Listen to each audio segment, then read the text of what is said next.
राम रामायण में ब्रह्मांड के राजा दशरथ और कौशल्या के ज्येष्ठ पुत्र, सीता के पति लक्ष्मण, भरत व शत्रुघ्न के भाई थे, जिन्होंने राज सिंहासन त्याग कर 14 वर्ष वन में व्यतीत किए व रावण का वध किया। नाम व्युत्पत्ति एवं अर्थ।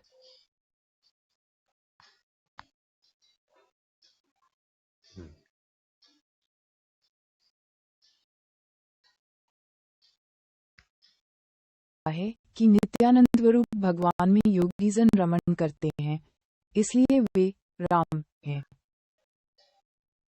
साहित्य में उल्लेख। वेद। ऋग्वेद। श्लोक संख्या 3 मार्च 10 तथा 109314। काले रंग के अर्थ में। उपनिषद। उपनिषद में उनके अवतारी पुरुष, परम पुरुष, सनातन पुरुष, परमात्मा के रूप में वर्णन मिलता है। रामायण। राम का सर्वप्रथम उल्लेख वाल्मीकि रामायण एवं पुराणों में मिलता है। वाल्मीकि रामायण के अनुसार वेदों में प्रभु श्री राम को परमात्मा, आदि पुरुष, परम पुरुष के रूप में जाना जाता है। दशरथ जातक। दशरथ जातक बौद्ध ग्रंथ में बुद्ध के पूर्व जन्म के काल्पनिक रूप राम पंडित का वर्णन है। जीवन। जन्म।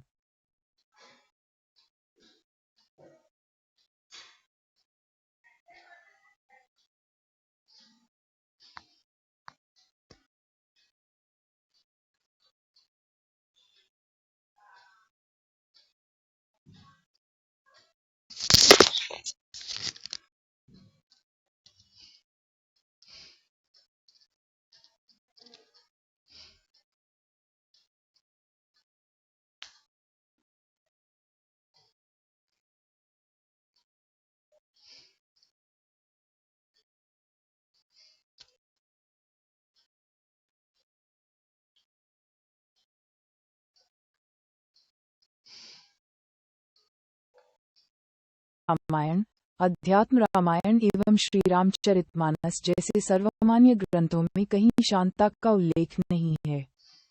महाभारत के अनुसार शांता महाराज दशरथ के मित्र लोमपाद की पुत्री थी, जिनका विवाह ऋष्यशृंग से हुआ था।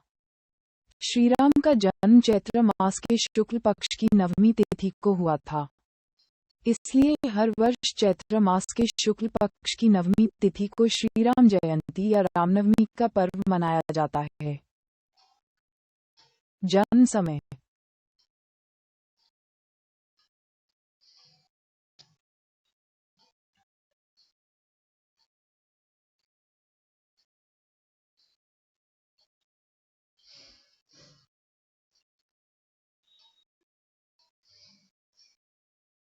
कुछ हिंदू ग्रंथों में राम के बारे में कहा गया है कि वे त्रेता युग में रहते थे। उनके लेखकों का अनुमान है कि उनका समय लगभग 5000 ईसा पूर्व था। कुछ अन्य शोधकर्ता राम को कुरु और वृष्णि नेताओं की सूचियों के आधार पर 1250 ईसा पूर्व के आसपास मानते हैं। एक भारतीय पुरातत्वविद हंसमुख धीरजलाल सांकलिया के अनुसार ये सब शुद्ध अटकलें हैं। पौराणिक शोध। रामकथा से संबद्ध सर्वाधिक प्रमाणभूत ग्रंथ आदिकाव्य वाल्मीकि रामायण में श्रीराम के जन्म के संबंध में निम्नलिखित वर्णन उपलब्ध है। चैत्रे नावमिके तिथौ नक्षत्रैदिति दैवत्ये स्वोच्चसस्थेषु पंचसु गृहेषु कर्कटे लग्ने वाप्तविन्दुना सह। त्रेता युग में चैत्र मास की नवमी तिथि में जब चंद्रमा कर्क राशि के पुनर्वसु नक्षत्र में, सूर्य मेष राशि में, मंगल मकर राशि में, शनि तुला राशि में, बृहस्पति कर्क राशि में तथा शुक्र मीन राशि में स्थित थे, राम का जन्म हुआ।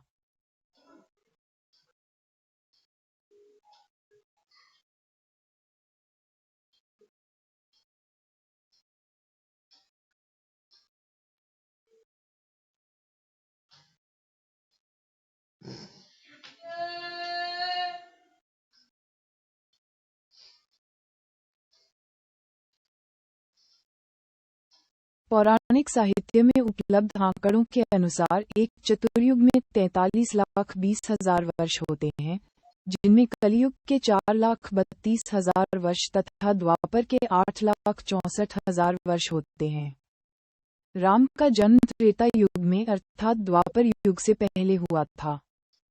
चूंकि कलियुग का अभी प्रारंभ ही हुआ है और श्री राम का जन्म त्रेता के अंत में हुआ तथा अवतार लेकर धरती पर उनके वर्तमान रहने का समय परंपरागत रूप से 11,000 वर्ष माना गया है। अतः द्वापर युग के 8,64,000 वर्ष जोड़ राम की वर्तमानता के 11,000 वर्ष जोड़ द्वापर युग के अंत से अब तक बीते 5,100 वर्ष इक्वल्स कुल 8,80,100 वर्ष। अतएव परंपरागत रूप से श्री राम का जन्म आज से लगभग 8,80,100 वर्ष पहले माना जाता है। प्रख्यात मराठी शोधकर्ता विद्वान डॉक्टर पद्माकर विष्णुवर्तक ने एक दृष्टि से इस समय को संभाव्य माना है।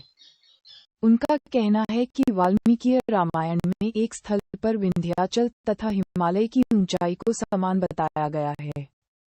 विंध्याचल की ऊंचाई 5,000 फीट है तथा ये प्रायः स्थिर है, जबकि हिमालय की ऊंचाई वर्तमान में 29,029 फीट है तथा यह निरंतर वर्धनशील है। दोनों की ऊंचाई का अंतर 24,029 फीट है। विशेषज्ञों की मान्यता के अनुसार हिमालय 100 वर्षों में 3 फीट बढ़ता है। अतः 24,029 फीट बढ़ने में हिमालय को करीब 8,01,000 वर्ष लगे होंगे। अतः अभी से करीब 8,01,000 वर्ष पहले हिमालय की ऊंचाई विंध्याचल के समान रही होगी, जिसका उल्लेख वाल्मीकि रामायण में वर्तमानकालिक रूप में हुआ है। इस तरह डॉक्टर वर्तक को एक दृष्टि से यह समय संभव लगता है, परंतु उनका स्वयं मानना है कि वे किसी अन्य स्रोत से इस समय की पुष्टि नहीं कर सकते हैं। अपने सुविख्यात ग्रंथ वास्तव रामायण में डॉक्टर वर्तक ने मुख्यतः ग्रहगतियों के आधार पर गणित करके वाल्मीकि रामायण में उल्लिखित ग्रह स्थिति के अनुसार श्रीराम की वास्तविक जन्म तिथि 4 दिसंबर 7323 ईसा पूर्व को सुनिश्चित किया है। उनके अनुसार इसी तिथि को दिन में 1:30 बजे से 3 बजे के बीच श्री राम का जन्म हुआ होगा।